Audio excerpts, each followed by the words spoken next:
بالله من شرور أنفسنا ومن سيئات أعمالنا من يهده الله فلا مضل له ومن يضلل فلا هادي له أشهد أن لا إله إلا الله وحده لا شريك له وأشهد أن محمدا عبده ورسوله وبعد. Terakhir tentang ilmu, ada yang membawa berkah, ada yang tidak. Bayangkan ada seorang yang dalam dirinya terdapat 10 juz, ada yang 15 juz, ada yang 20 juz. Ini luar biasa. Tapi terdengar suara azan, masih asyik melayani pembeli misalnya, masih asyik ngobrol. Ini ilmu yang tidak membawa kepada keberkahan. Ada ponakannya belum bayar SPP, dia tahu, dia tidak bergeming, padahal dia sanggup membantu. Jangan sampai kita punya ilmu yang seperti ini, tidak membawa kepada keberkahan.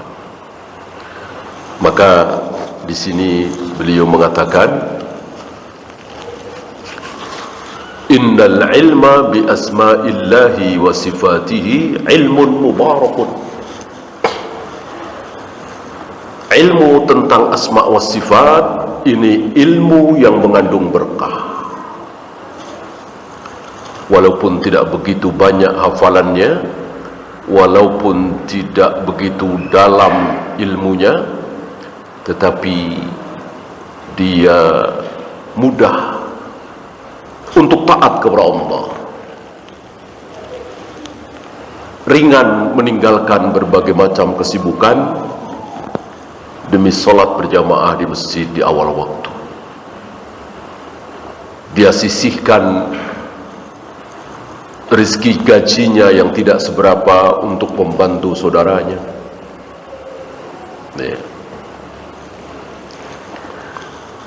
Kenapa ilmu tentang asma wa sifat ini mendatangkan berkah?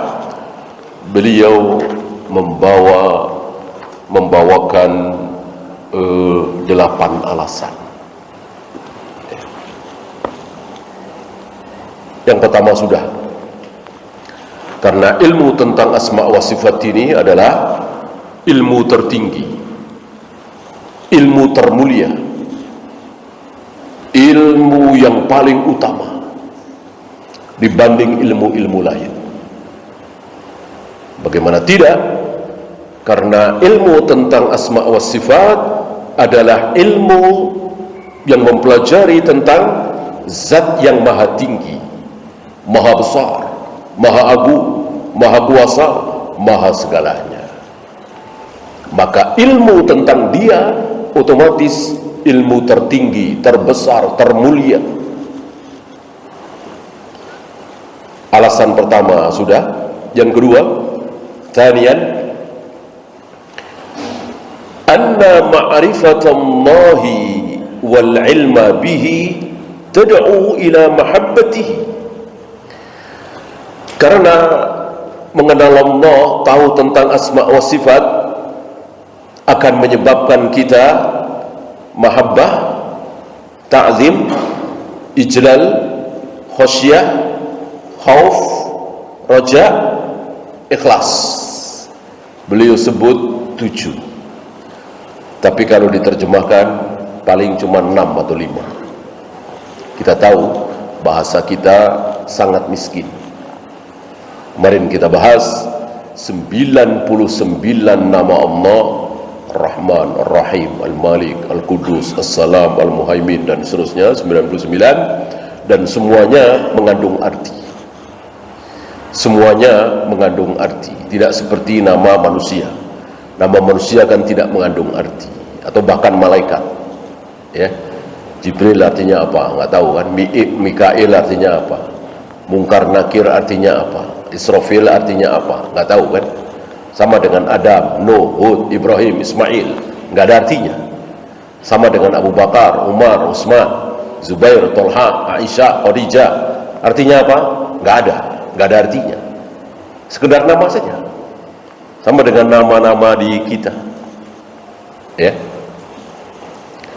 Adapun nama Allah ada artinya. Dari mulai Ar-Rahman artinya apa, Ar-Rahim artinya apa, Al-Malik, Al-Qudus, As-Salam, Al-Muhaimin dan seterusnya, semuanya ada artinya. Nah, 99 nama Allah kalau diterjemahkan ke dalam bahasa Indonesia ada berapa? 99 apa kurang? Kurang banyak. Mungkin cuma 80, mungkin cuma 75. Kenapa? Karena miskinnya bahasa kita, kayanya bahasa Arab, ya. Beberapa nama Allah yang diterjemahkan dengan agung, Al-Azim, Al-Jalal, Al-Karim, ya, sering diterjemahkan dengan agung, ya, karena sempitnya bahasa kita.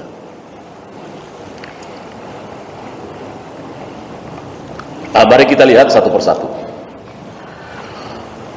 Yang Arabnya di sini ada 7, mungkin cuman ada 5 ya bahasa kita. Mahabbah, cinta. Bagaimana kita tidak cinta kepada Allah sementara apa yang ada pada diri kita dari ujung rambut sampai ujung kaki adalah dari Dia, di bawah kekuasaan Dia, pemberian dari Dia, dan betul-betul pemberian anugerah. Kalau kita dapat 50 juta, 60 juta dari perusahaan kita tiap bulan, itu kan bukan hadiah, bukan pemberian, karena kita telah memberikan sesuatu yang cukup besar kepada perusahaan, maka kita digaji 60 juta, ada yang 100 juta tiap bulan, wajar, ya. Adapun kita terhadap Allah, kita berbuat apa coba? Gak ada yang kita lakukan. Tiba-tiba kita dilahirkan dari ayah ibu yang baik-baik, yang normal, yang sehat, yang soleh, yang solihah, yang berkecukupan, gitu. Hari pertama kita lahir, langsung kita diberi rezeki, ASI yang pertama keluar katanya luar biasa, mengandung zat-zat yang sangat bagus melindungi tubuh, antibodi. Dari mana coba? Siapa yang memberikannya, mentakdirkan seperti ini? Lalu tumbuhlah kita dari sebulan, 2 bulan, setahun, 2 tahun. Terus walillahilham kita dilahirkan oleh ayah ibu muslim, ya.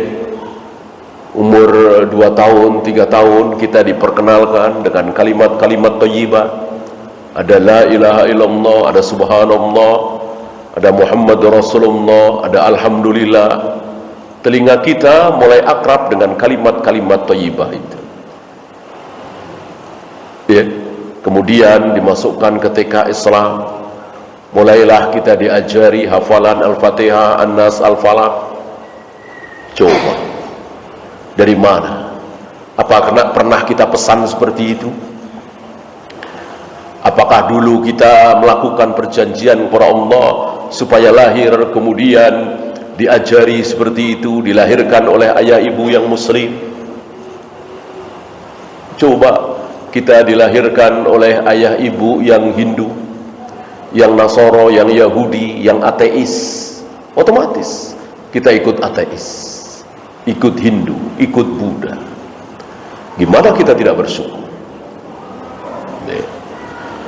Malah ada sebagian saudara kita yang merendahkan diri. Kita Islam dari ayah ibu yang muslim direndahkan. Cuman Islam keturunan. Islam keturunan itu nikmat besar. Daripada kita lahir dari ayah ibu yang kafir, otomatis kafir. Agama anak mengikuti orang tuanya, ya kan? Ada aliran sesat di negeri kita ini, namanya Isa Bugis. Rame dulu tahun 90-an. Atau nama lainnya LK, Lembaga Kerasulan. Gitu. Mereka mengajarkan kepada kaum muslimin bahwa yang sekarang mungkin menjadi NII. Mereka menyebarkan syubhat kepada kaum muslimin bahwa Islam kita ini tidak sah. Kenapa? Karena dulu Abu Bakar baca syahadat di hadapan Nabi SAW. Umar, Utsman, Ali, Zubair, Tolha baca syahadat di hadapan Nabi SAW. Jelas kapan masuk Islamnya. Lah kita ini Islam keturunan, kapan kita masuk Islamnya? Kalau kita mulai sholat, bisalah dirunut gitu. Kapan kita mulai puasa Ramadan, bisalah dirunut. Nah, kapan kita baca syahadat? Tentu nggak bisa jawab kita. Maka mereka mengatakan Islam kita ini nggak sah karena belum baca syahadat secara formal di hadapan syahid, istilah mereka. Kalau dulu ya di hadapan Rasulullah SAW. Ya. Orang-orang awam yang betul-betul awam, tidak didasari ilmu, akan terkecoh dengan syubhat ini. Lalu mengatakan, kalau begitu gimana supaya kami secara formal masuk Islam, baca syahadat? Maka dibawalah oleh mereka ke satu tempat. Disitulah mereka membaca syahadat secara formal. Setelah baca syahadat itu baru dikatakan muslim. Mereka lupa apa? Anak-anak sahabat, anak-anak Abu Bakar, anak-anak Umar, ada anak Utsman, Ali, Zubair, Tolha yang tidak bertemu dengan Nabi SAW. Adakah di antara anak-anak sahabat, tabi'in, atba'ut tabi'in baca syahadat secara khusus ketika balik misalnya? Ada apa tidak? Tidak. Baca syahadat secara khusus itu untuk orang Hindu yang mau masuk Islam, orang Buddha, orang Konghucu, Yahudi, Nasrani yang mau masuk Islam. Adapun ayah ibunya muslim,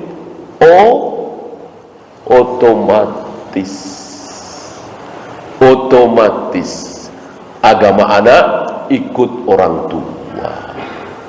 Yang Kristen juga otomatis, yang Hindu, Buddha juga otomatis. Masuk kita malah tidak otomatis? Aneh ya. Ini syubhat yang menyebar waktu itu di negeri kita. Jelas ini kekeliruan besar.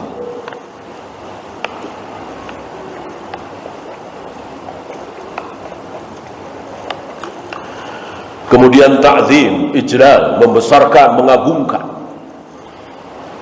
Gimana kita tidak membesarkan, mengagungkan Allah, sementara apa yang sudah kita lakukan, apa yang sedang kita lakukan, apa yang akan kita lakukan, Allah tahu. Bahkan bukan cuma tahu, apa? Nyatet, dicatat. Ya. Omongan saya ini dari awal sampai sekarang ini sudah dicatat oleh Allah. Kapan? 50.000 tahun sebelum Allah menciptakan langit dan bumi. Bahkan itu ciptaan Allah sendiri. Wallahu khalaqakum wa ma ta'malun. Allah lah yang telah menciptakan kalian dan menciptakan pula perbuatan kalian. Jadi yang diciptakan oleh Allah bukan cuma tangan, hidung, kaki, kepala, perut, bukan. Tapi termasuk salat kita, puasa kita, zakat kita, sedekah kita, jihad kita, itu semua diciptakan oleh Allah. Bagaimana kita tidak mengagungkan, bagaimana kita tidak bersyukur? Bagaimana ada di antara kita yang menyombongkan diri, saya taat, saya soleh, saya jadi orang baik, saya dermawan. Padahal si fulan dermawan, si fulan taat, si fulan soleh, itu ciptaan Allah, bukan ciptaan dia. Wallahu khalaqakum wa ma ta'malun. Allah lah yang telah menciptakan kalian dan menciptakan pula perbuatan kalian. Maka Imam Bukhari membuat bab khusus apa? Khalqu af'alil ibad. Perbuatan hamba adalah ciptaan Allah. Siapa yang bantah Bukhari? Siapa yang membantah ayat ini? Siapa yang membantah Allah dan Rasulnya dalam hal ini? Qadariyah, Mu'tazilah ikut-ikutan. Bahkan Asy'ariyah, Maturidiyah, walaupun agak malu-malu, tapi ikut-ikutan. Jadi perbuatan manusia bukan ciptaan Allah. Ayatnya jelas sekali. Wallahu khalaqakum wa ma ta'malun. Allah lah yang telah menciptakan kalian dan menciptakan pula perbuatan kalian. Yang ada tentu cuma bersyukur. Gak ada rasa menyombongkan diri, membanggakan diri. Saya soleh, saya taat, saya ulet, saya tekun, saya. Ya gimana mau mengatakan saya? Itu semua ciptaan Allah. Maka wajib kita bersyukur. Haram kita membanggakan diri kita. Ya. Semakin bersyukur ketika kita melihat tetangga kita, saudara kita, teman-teman kita jarang sholat berjamaah misalnya, subuh selalu kesiangan misalnya, bahkan sering berbuat maksiat misalnya, kita semakin bersyukur. Alhamdulillah kita dikehendaki baik oleh Allah. Semakin kita cinta, semakin kita mengagungkan Allah. Kemudian khasyah, khauf, sama aja ini terjemahnya takut. Ya. Apa selain takut? Ya. Khasyah takut, khauf takut.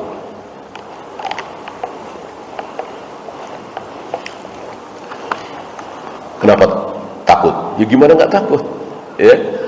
Ada seorang nabi, ayahnya dibikin kekal di neraka selama-lamanya oleh Allah. Siapa? Nabi Ibrahim, termasuk Nabi kita Muhammad alaihi salatu wassalam. Ada seorang nabi yang anaknya dibikin kekal di neraka selama-lamanya. Siapa? Nabi Nuh. Ada seorang nabi yang istrinya dibikin kekal selama-lamanya di neraka. Nabi Lut. Lalu kita boro-boro ayah kita, anak kita, kakek kita seorang nabi, boro-boro ulama aja enggak. Gimana enggak takut? Ya. Gimana kita merasa aman? Sementara ada anak seorang nabi, Allah bikin kekal di neraka selama-lamanya. Kalau Allah mau bikin kita kekal di neraka selama-lamanya, kecil sekali. Kecil bagi Allah, kecil sekali.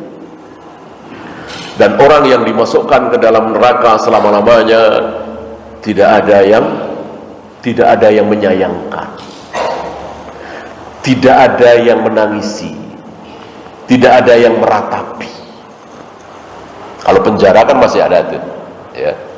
Dia koruptor, dia pembunuh, dia penjahat, pengedar narkoba, masuk penjara, adalah yang meratapi, menangisi. Mungkin istrinya, mungkin anaknya, mungkin ayah ibunya.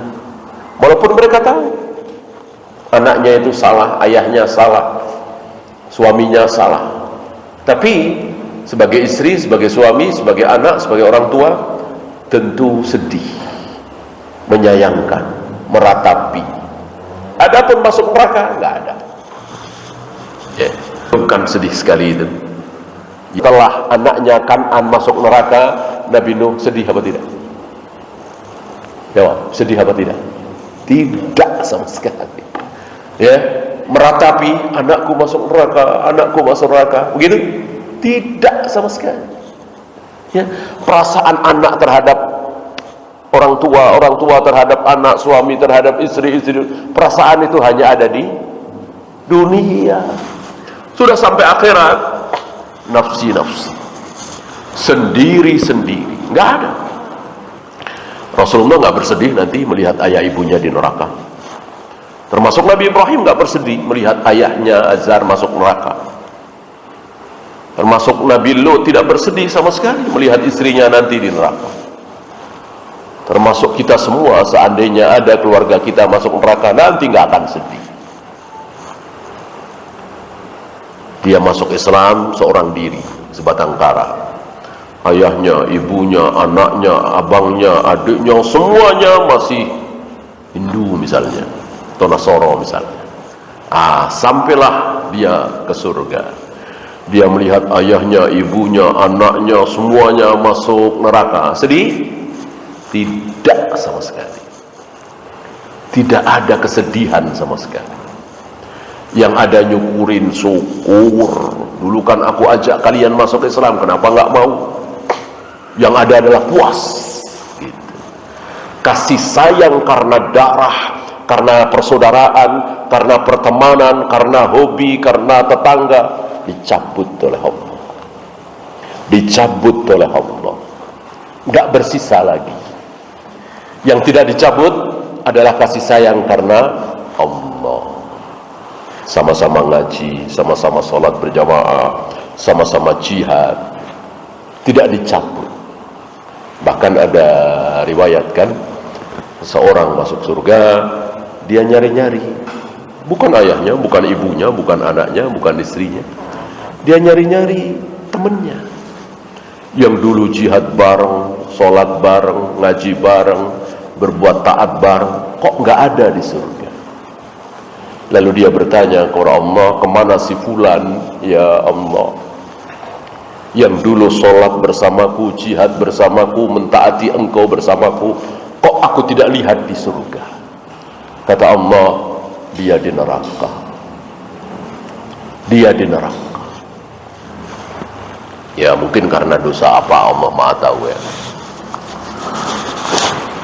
Allah memberikan kehormatan kepada orang ini. Datangi dia ke neraka, ambil dia, selamatkan dia. Syafaat. Inilah cinta kasih sayang karena Allah. Tidak berhenti sampai ke akhirat. Adapun ayahnya, ibunya, anaknya, suaminya, istrinya kafir, nggak ada. Nggak ada perasaan. Bahkan lebih dari itu, ketika mereka masuk surga setelah melewati sirat tapi belum masuk surga, gerbang surga masih ditutup. Lalu kejadian di padang mahsyar terulang lagi. Apa? Berbondong-bondong ke Nabi Adam, beliau nggak sanggup. Berbondong-bondong ke Nabi Nuh, beliau tidak sanggup. Ke Nabi Ibrahim tidak sanggup. Terus ini terulang lagi. Kalau di padang mahsyar, dalam hal supaya Allah menghisap, karena selama entah berapa lama, berapa tahun Allah diamkan manusia lapar, haus, tanpa makanan, tanpa minuman, tanpa pakaian, tanpa naungan. Sementara matahari didekatkan, entah berapa lama, hanya Allah yang tahu. Ini terulang lagi, tapi bukan dalam rangka supaya Allah menghisap, tapi dalam rangka supaya pintu gerbang surga dibuka. Kejadiannya sama, Nabi Adam tidak sanggup, Nabi Nuh tidak sanggup, Ibrahim, Musa, Isa tidak sanggup. Hanya Muhammad Rasulullah sallallahu alaihi wasallam yang sanggup. Maka dibukalah. Nah, sebelum itu ada kisos kecil, ada hisaban yasiro istilahnya. Dan ini semuanya muslim semua, nggak ada yang kafir. Dan semuanya sudah selamat dari sirat, selamat dari jahannam. Di situ ada hisab ringan. Ya. Dulu kamu pernah nginjek kaki saya kan, waktu di situ tuh. Oh iya betul ya, saya maafkan. Dulu kamu pernah melakukan ini kepadaku kan, pernah nyubit saya kan, waktu di bawah pohon itu. Ingat, nggak ada yang lupa. Ya sudah, aku maafkan. Beda dengan di padang mahsyar, saling menuntut. Adapun ini sudah lewat dari sirat, sudah tidak mungkin masuk neraka lagi, pasti masuk surga, hanya nunggu gerbang dibuka, saling memaafkan. Kemudian masuklah mereka ke dalam surga. Nah, dan mereka menemukan satu pohon, yang pohon itu mengeluarkan air. Lalu mereka meminum air itu. Setelah mereka meminum air itu, apa yang terjadi? Wa naza'na minhum min ghillin. Allah cabut rasa iri, rasa dendam, rasa hasad. Yang itu semua pasti ada di diri kita hari ini. Yang ahli maksiat, yang taat, yang bodoh, yang alim, yang ulama, belum dicabut rasa hasad dari diri kita sekarang ini. Maka jika antum ada rasa hasad, iri kepada saudara, kepada tetangga, kepada kolega, sesama dokter, sesama guru, sesama dosen, wajar. Yang penting jangan. Yang penting masih di hati. Gitu. Kalau antum keluarkan di mulut, baru. Kalau antum masih simpan di hati, nggak masalah. Masih ingat kisah Abdullah bin Amr bin As yang pura-pura ada masalah dengan keluarga, lalu nginep 3 malam di seseorang, yang orang itu oleh Nabi dijamin masuk surga. Ternyata orang itu tidak ada rasa iri. Aku tidak pernah merasa iri saat Allah memberikan kenikmatan kepada saudaraku. Kata Abdullah bin Amr bin As, apa? Ini yang kami tidak sanggup. Lihat, ini yang kami tidak sanggup.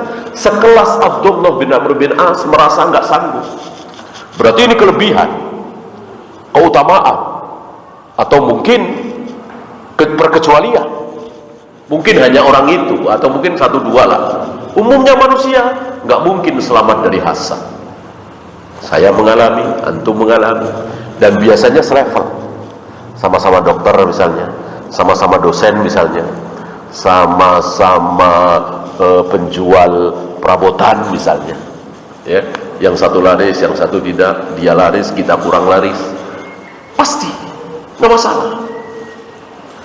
Ada rasa sebenarnya. Nah, setelah minum air yang dari pohon itu, hilang. Jadi melihat saudaranya berada di surga paling tinggi, senang-senang aja. Gak ada hasad, gak stres. Kenapa surga saya cuma segini ya? Gak ada. Ya, kenapa saya surga paling bawah? Sementara junior saya, murid-murid saya di surga tertinggi. Gak ada rasa stres. Tidak seperti sekarang ini waktu kita masih hidup di dunia ini.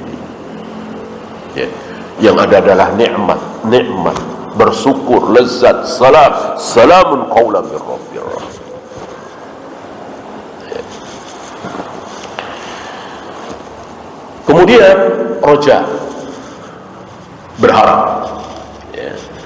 Gimana kita tidak berharap sementara sejahat Abu Sufyan. Abu Sufyan jahat sekali kan? Khalid bin Walid jahat sekali waktu itu. Cita-cita besarnya adalah membunuh Nabi sallallahu alaihi wasallam. Termasuk Umar. Diberi hidayah. Amr bin As. Sementara kita, ya sejelek-jelek kita insya Allah tidak kafir kan. Mungkin subuh kesiangan mulu, sholat jarang berjamaah, kadang malah minum khamar, malah berzina, malah berjudi, lalu merasa tidak punya harapan. Apa iya aku bisa menjadi orang baik? Nah, jangan pernah ada suudzon seperti itu. Ya lihat sejahat Abu Sufyan, Amr bin As, Khalid bin Walid, Umar bin Khattab. Allah berikan hidayah, akhirnya menjadi manusia-manusia mulia, akhirnya kekal di dalam surga. Gimana kita tidak berharap? Ya. Tapi takutnya juga harus ada tadi. Jangan berharap doang, ada khauf, ada roja, ada khauf. Kemarin kita bahas, usahakan khauf dan roja kita seperti sayap burung. Sayap burung itu yang kiri sama yang kanan beratan mana? Sama ciptaan Allah. Ciptaan pabrik aja kadang-kadang sama ya kan, apalagi ini ciptaan Allah. Sama persis. Nah, kita jadikan rojak dan khauf itu betul-betul sama. Jadi ketakutan kita kepada Allah, harapan kita kepada Allah sama. Ada seorang anak muda sakit keras, akhirnya meninggal. Sebelum meninggal dia ditanya oleh Nabi, ada apa dalam dirimu? Sekarang ini di dalam dirimu ada apa? Dijawab oleh anak muda ini, aku ketakutan luar biasa ya Rasul, tetapi aku juga punya harapan yang besar. Jadi ada khaufnya, ada rojaknya. Ketakutannya luar biasa, rojaknya, harapannya juga luar biasa. Nah, kata Nabi, siapapun yang mempunyai dua hal ini seperti dirimu, kemudian meninggal, dijamin masuk surga. Nggak selang lama meninggal. Ya. Nah, maka harus ada dua hal itu di diri kita. Ada khauf, ada roja, ada khauf. Satu lagi, ikhlasul amal. Ketika beramal, ikhlas.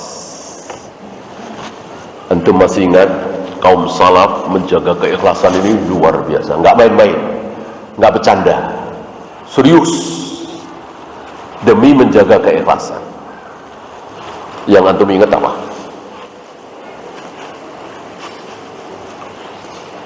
Sedekah.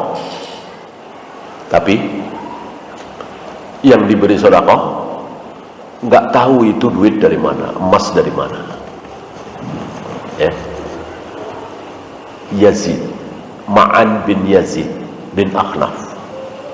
Ini Yazidnya, bukan Ma'annya. Jadi ayahnya Ma'an itu sering memberikan uang dananir. Dananir kan jamak dari dinar. Dinar apa? Dinar apa? Emas, bukan dirham. Kalau dirham kan perak, ini dinar.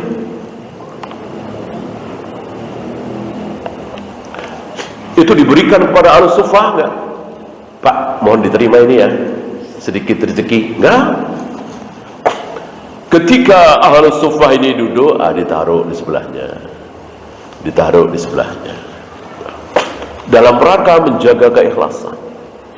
Jangankan orang lain, yang bersangkutan aja jangan sampai tahu. Jangankan orang lain. Ya.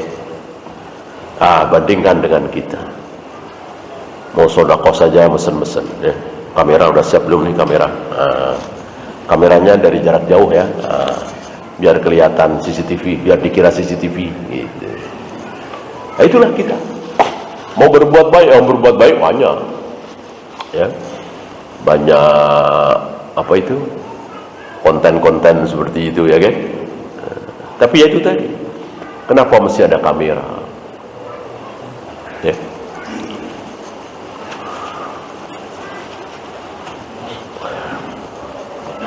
Dan banyak sekali contoh-contoh seperti itu, banyak sekali ya.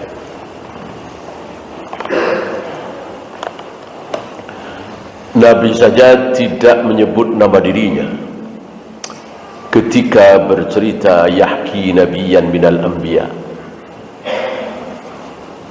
dorobahu qaumuhu, yang dipukul, dilempar oleh kaumnya, kena di kepalanya, berdarah, lalu darah itu menetes membasahi wajahnya.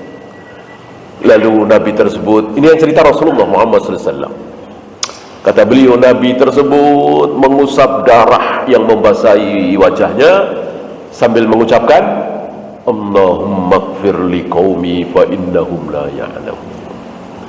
Ya Allah, ampuni kaumku ini ya Allah, ampuni kaumku ini ya Allah, mereka enggak tahu. Kalau aku sedang mengajak mereka ke surga, aku mengajak mereka supaya selamat dari neraka, mereka enggak tahu ya Allah. Kalau tahu, mungkin enggak akan berbuat seperti ini. Ampuni. Begitu mulianya, disakiti sampai berdarah-darah, malah mendoakan baik ya. Kata beliau, ada nabi yang seperti itu. Padahal nabi itu siapa? Diri beliau sendiri. Sahabat tahu. Ini beliau dalam rangka mengajarkan kalau cerita kebaikan gak usah disebut dirinya ya. Ada seorang nabi, emang benar, gak bohong, emang beliau nabi kok. Kalau antum cerita ke murid, ke jamaah misalnya, ya sebut saja, ada si fulan, ada si hamba Allah. Ini kaum salaf dalam menjaga keikhlasan, tidak seperti kita nggak jaga ya. Nggak ada usaha untuk ngumpet-ngumpet ketika berbuat taat, ketika sedekah, ketika nolong orang, ketika berbuat baik. Nggak ada ngumpet-ngumpet gitu. Dulu ngumpet-ngumpet. Nabi juga mengajarkan setelah berdiri berjam-jam qiyamul lail, salat malam, sebelum ke masjid untuk berjamaah salat subuh, beliau sempatkan apa? Tidur dulu, mungkin 10 menit, mungkin 15 menit, supaya tidak ada tanda bahwa beliau habis berdiri berjam-jam. Beliau kan luar biasa, banyak riwayat menunjukkan. Baca Al-Baqarah, diteruskan dengan An-Nisa, mundur lagi ke Ali Imran, baru ruku. Berapa jam itu ya. Beliau sempatkan tidur dulu, agar apa? Agar segar, agar menjadi fit lagi, agar tidak nampak bahwa beliau habis berdiri berjam-jam. Jadi ketemu dengan kaum muslimin dalam keadaan seolah bangun tidur, segar.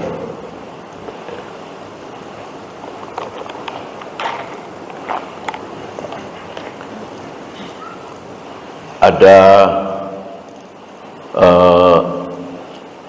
Iyas Al-Adawi, seorang ulama besar. Itu tanpa cerita ya, banyak orang mengetahui kesolehan seseorang, itu orang itu nggak cerita.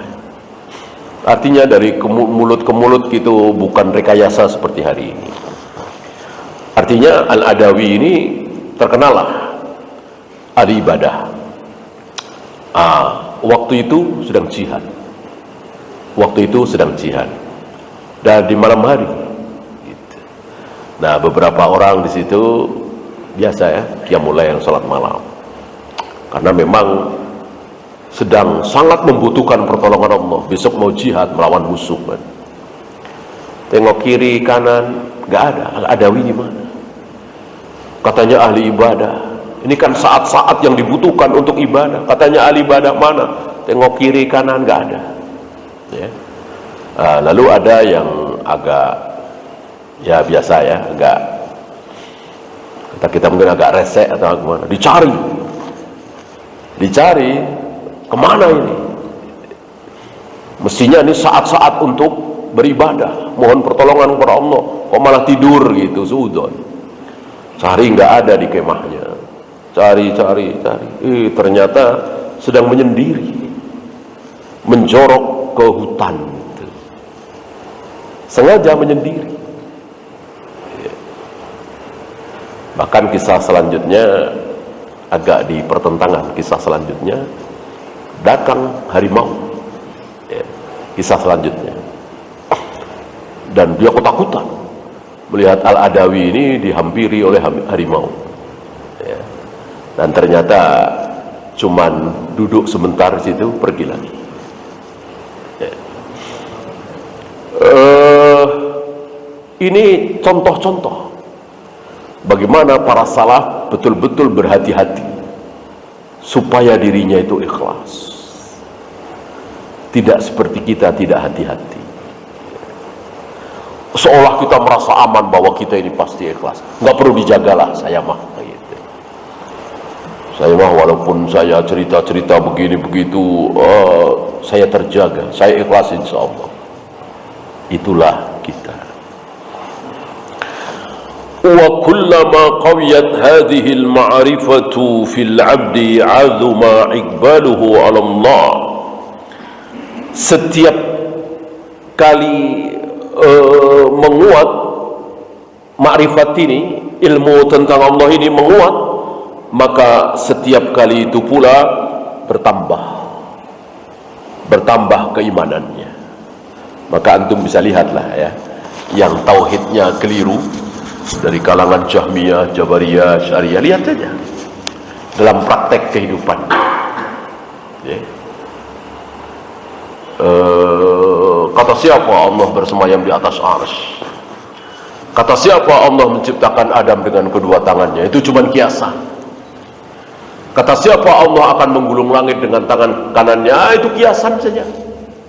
Lihat kehidupan sehari-hari.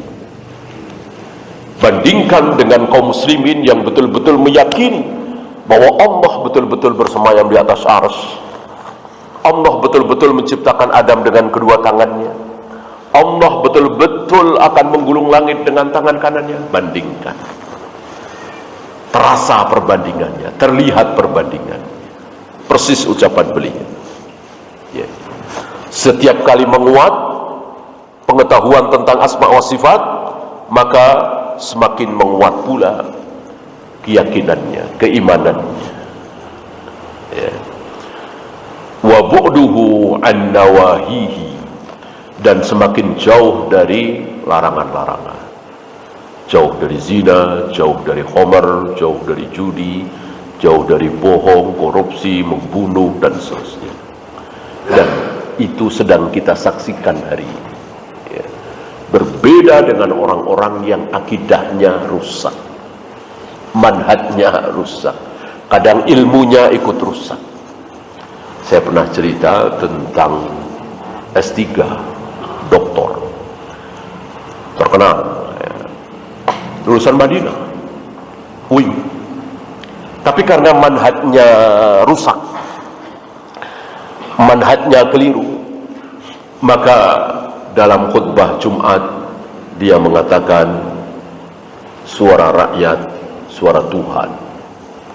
Suara rakyat otomatis suara Allah, gitu. Jadi kalau rakyat sepakat memilih si fulan, berarti si fulan ini bagus menurut Allah. Waliyadzubillah, na'udzubillah min dzalik. Ya.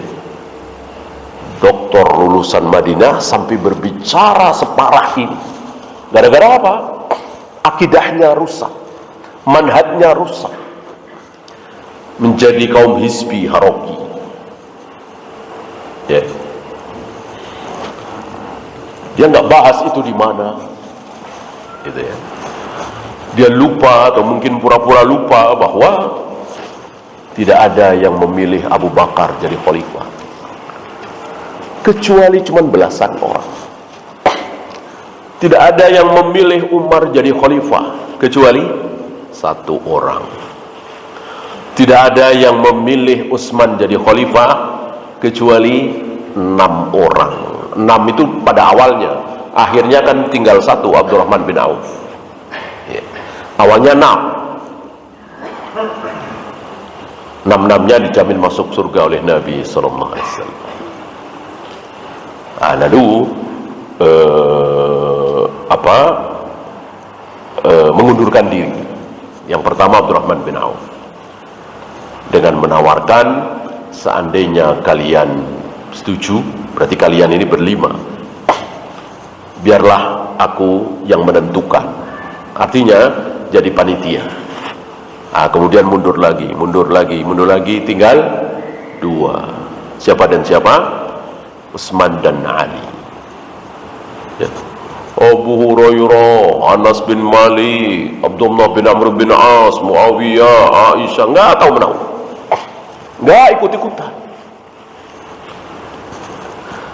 Orang-orang solehin nggak ikut-ikutan karena ada yang jauh lebih soleh, lebih mumpuni. Hari ini pelacur, pezina, penjudi, pemabuk ikut milih presiden. Ya, mestinya jangan diberi hak itu. Ahli maksiat kok diberi hak untuk milih pemimpin. Ya. Ketika Abu Bakar terpilih, Utsman nggak tahu apa-apa, Ali nggak tahu apa-apa. Cuman Umar itu waktu itu yang agak debat keras dengan orang-orang Ansar. Ya. Apalagi Umar jadi khalifah, nggak ada yang cawe-cawe, nggak ada yang ikut-ikutan, kecuali Abu Bakar. Ya. Dengan mengatakan, seandainya aku meninggal, nanti yang akan menggantikan aku sebagai khalifah adalah Umar. Selesai. Tanpa biaya, tanpa dana, tanpa capek, tanpa lelah, cacian, makian, fitnah sana, fitnah sini, demi untuk terpilihnya jagonya, calonnya. Ya. Kita tahu hari ini untuk memfitnah ada fasilitas yang luar biasa.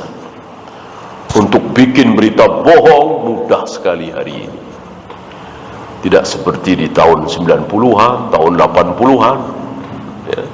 Tidak mudah menyebarkan berita bohong. Sekarang mudah sekali. Wallahu a'lam. Ya, itu saja. Ada pertanyaan, silakan.